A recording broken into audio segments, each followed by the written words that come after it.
ሰላም ጤና ይስጥልን ውድ ተከታዮቻችን ከወረዳ 10 ኮሚኒኬሽን የሳምንቱን ዋና ዋና ዜናዎች ይዘን ቀርበናል። አብራችሁን ቆዩ።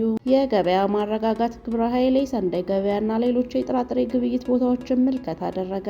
በአዲስ ከተማ ወረዳ 10 አስተዳደር የገበያ ማረጋጋት ግብረ ኃይል የሰንደይ ገበያና የጥራጥሬና የሸቀጣሸቀጥ ግብይት ቁጥጥርና ክትትል አድርጓል።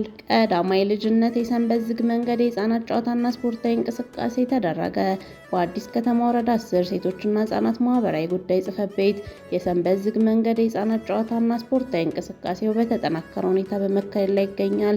ጽሕፈት ቤቱ የነገ ሀገር ተረካቢ ህጻናት በስፖርታዊ እንቅስቃሴም ሆነ መሰል ጨዋታዎች አእምሯቸውና አካላቸውን እንዲያዳብር ለማድረግ ትኩረት አድርጎ እየሰራም ይገኛል። የወረዳ 10 አስተዳደር የመንግስት በጀት የሚመሩ ኃላፊዎች በተገኙበት የ2018 ዓ.ም በጀት አጸደቀ። የ2018 በጀት ዓመት የተደለደለው በጀት የጽሕፈት ቤቶችን የ2017 በጀት ዓመት አፈጻጸምን መሰረት ያደረገ መሆኑን በመድረኩ ተገልጿል። በበጀቱ ዙሪያ ጥያቄዎችና አስተያየቶች ከኃላፊዎች የተሰነዘሩ ሲሆን በጥያቄዎቹ ላይ የፋይናንስ ጽሕፈት ቤት ኃላፊና የበጀት ስራ ሂደት ምላሽ ሰጥተውበታል።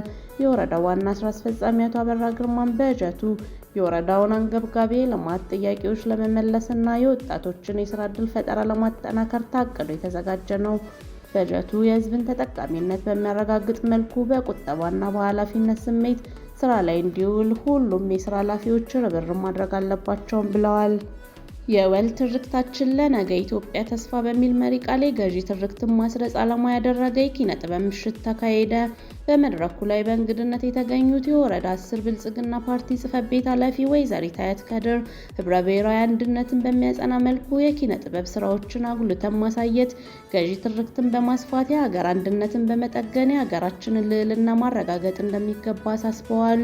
የወረዳ 5 ብልጽግና ፓርቲ ጽሕፈት ቤት ኃላፊ አቶ ደረጀ እሸቱ በበኩላቸው ትርክት በህዝብ ውስጥ ለጋራ ዓላማና ራዕይ በአብሮነት በማነሳሳት በአርበኝነት እንዲፈጽሙ የሚያንቀሳቅስ ታላቅ ኃይል መሆኑን በመረዳት ብልጽግና ፓርቲ በተራራቀ ዋልታ የሚገኙትን የሀገራችንን ትርክቶች ወደ አሰባሳቢ ገዢ ትርክት ለማምጣት ህብረ ብሔራዊ አንድነት፣ ወንድማማችነት ላይ የተመሰረተ ብሔራዊ አርበኝነት የሀገራችንን ገዢ ትርክት እንዲሆን እየሰራ ይገኛል ብለዋል።